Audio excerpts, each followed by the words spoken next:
The XCEED is one of Kia's main breadwinners. The SUV accounts for 10% of the brand's total UK sales. The XCEED comes in 4 different flavours: a hatchback, estate, performance model and this compact SUV that I'm reviewing today. This actually makes up for 51% of Kia's UK XCEED sales. Hardly surprising in today's SUV-obsessed climate that it's outselling the firm's standard family hatchback. The XCEED has big competition, from the likes of the top-selling Ford Puma and the Volkswagen T-Roc. Kia thought it was about time that the XCEED had a nip and tuck to freshen up its appearance, and with the new option of a GT line trim, it's set to make a bigger splash than ever in this sea of compact SUVs. Hi guys, I'm Tish and welcome back to my channel Auto Social UK.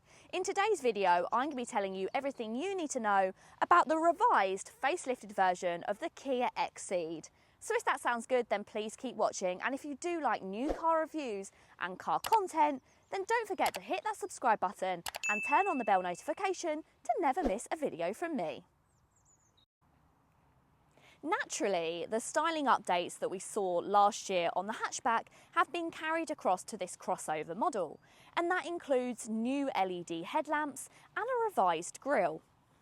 By creatively integrating the fog lamps into the headlamps, it means that designers were able to include air curtains on either side of the XCEED, which guides air smoothly around the vehicle's wheels to reduce drag and improve efficiency.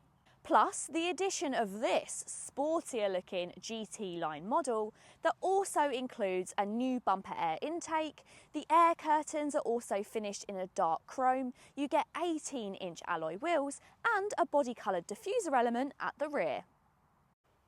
What else is new for the facelifted XCEED is this fabulous new colour. This is called Spirit Green, and how great does it look? Especially in this autumn sunshine and contrasting with the elements of this top-spec GT Line S trim. If you go for the petrol variant of the XCEED, you get 4 different trim levels to choose from. There's an entry level 2, which is going to give you a pretty good level of specification, including a rear view camera and cruise control, but you do get slightly smaller 16-inch wheels. There's then the GT line, which they expect to be the most popular trim. This gives you a good level of specification but some sporty styling. You then have the level 3, which brings a lot more equipment, things like heated seats, keyless entry. And then you have this top spec model, the GT Line S, and this really just adds all of the luxurious elements. Things like a panoramic sliding sunroof, and you also get a JBL sound system. The entry level 2 will cost you around £23,500, and this top spec model will just keep you shy of 31. The facelift hasn't changed much about the XCEED's interior styling, other than the new digital gauge cluster and some different coloured trim pieces. Thankfully, the climate control dials are still on a physical switch panel, rather than being on a sub-menu in the infotainment system. However, I do love that really nice slim switchable screen that you get in the new EV6 and the Sportage for your climate control and your radio settings. I guess it just feels a bit more premium and modern.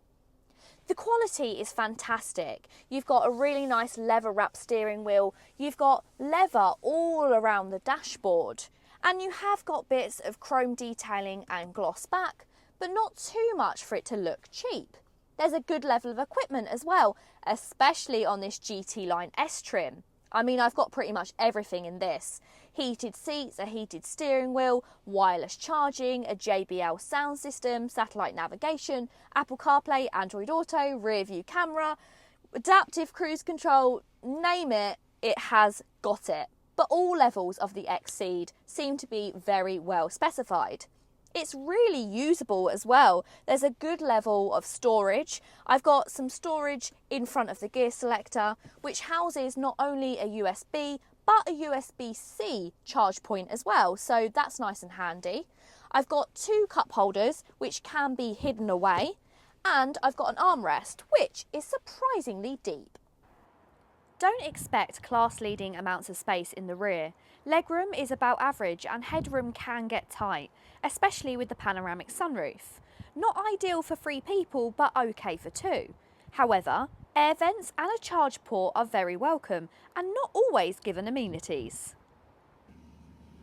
Although the 426 litre boot capacity is 31 litres more than the regular XCEED, it's some way off of a proper family SUV or perhaps an estate will offer.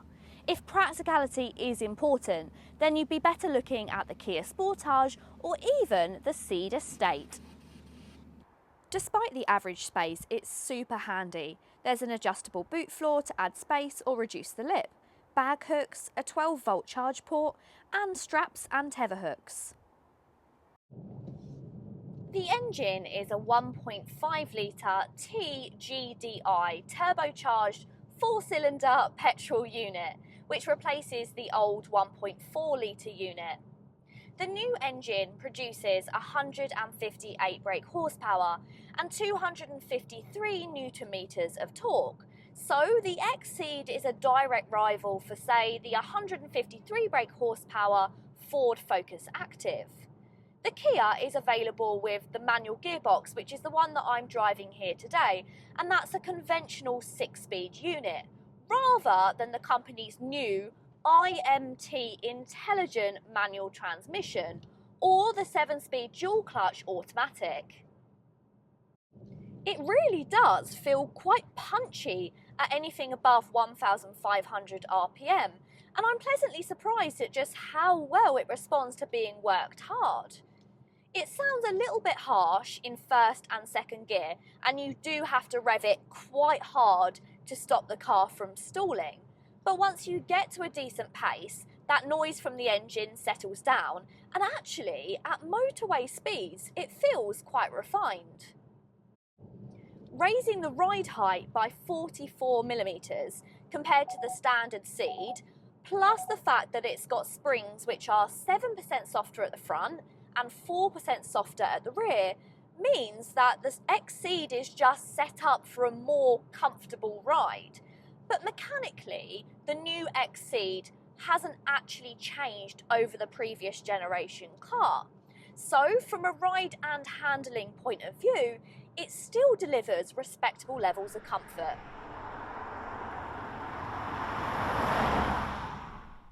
You can also opt to have your XCEED as a hybrid. This is a 1.6 litre plug-in hybrid. It's slightly slower than the 1.5 petrol that I've been driving, but when its petrol engine and electric motor join forces, performance is brisk enough.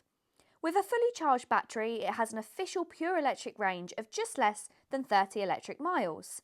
The hybrid model is only available in one trim level, the Level 3, and it will cost you just shy of £10,000 more than the entry-level petrol model.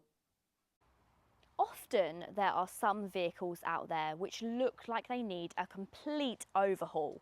They're really starting to show their age, and often these vehicles are reflected in their sales. However, Kia have opted with the option of, if it's not broke, then don't fix it.